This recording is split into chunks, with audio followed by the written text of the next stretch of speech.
It is perfectly possible for America to become much weaker as a result of Trump, while the American ruling class becomes stronger. This is what Nixon succeeded in doing. The American working class suffered immensely from the Nixon shock, but the American rentier class has never had it so good.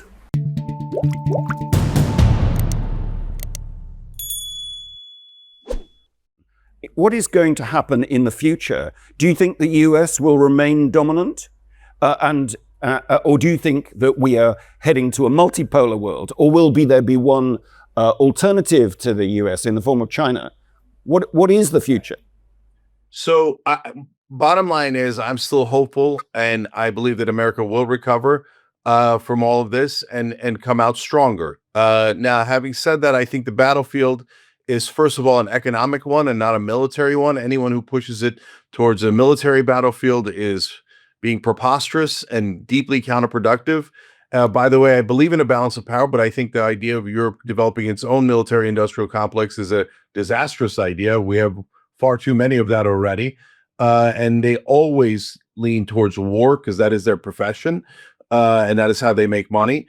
But I think the battlefield geographically in the future is India.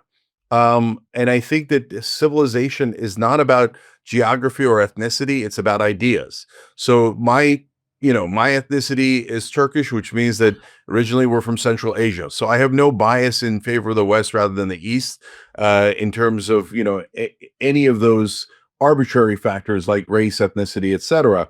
But in terms of civilization, what does it mean? It means democracy. It means constitutional republic.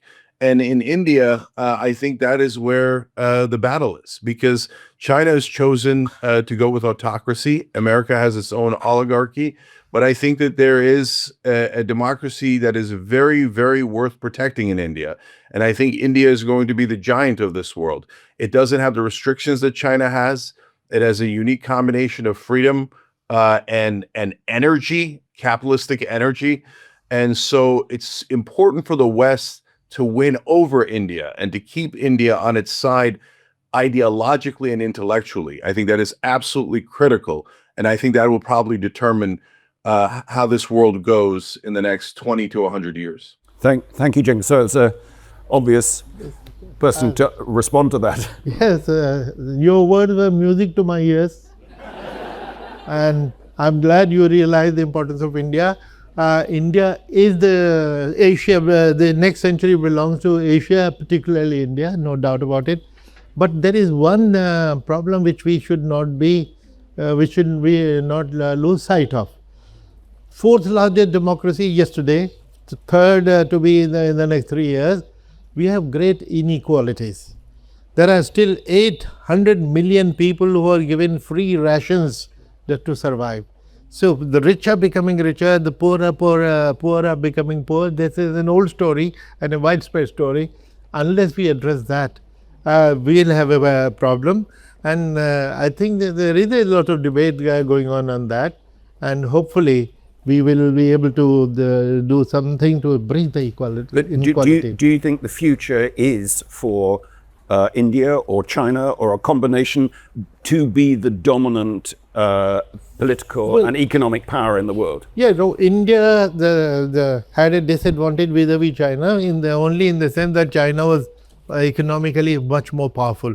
But the way we are advancing, we are superior to China in every other way. And in fact, I remember one Chinese businessman once discussing with us, he said the two of the most intelligent people in the world are Chinese and Indians, but you guys are superior because you know English.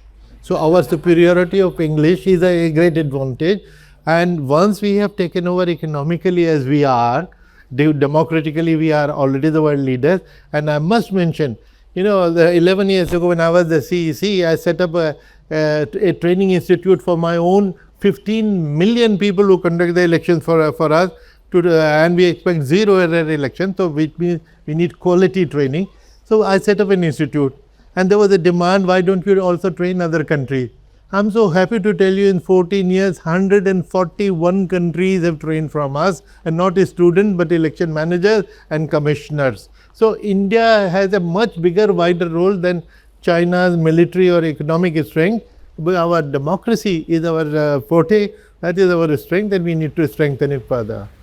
Thank you. So what is rather fascinating about this, of course, is that from our different sort of global perspectives, there's a sort of story of the continuing power of America, the growing power of India, the potential for China, and the possibility for Europe. Is the combination of this a scary one? That is, that there's a competition for that dominance, that this multipolar world is problematic. Yanis?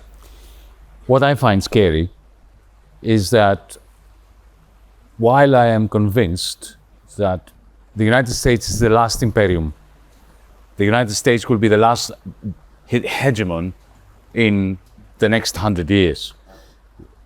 It's a mistake to think that somebody else will have to take over. Yeah. Therefore, the conversation, is China going to dominate, is leading us down the wrong path. Is that multipolar situation that is scary one? No, it's not a scary one. It's actually the way we should be moving. What is scary is that the United States ruling class is very scary to me.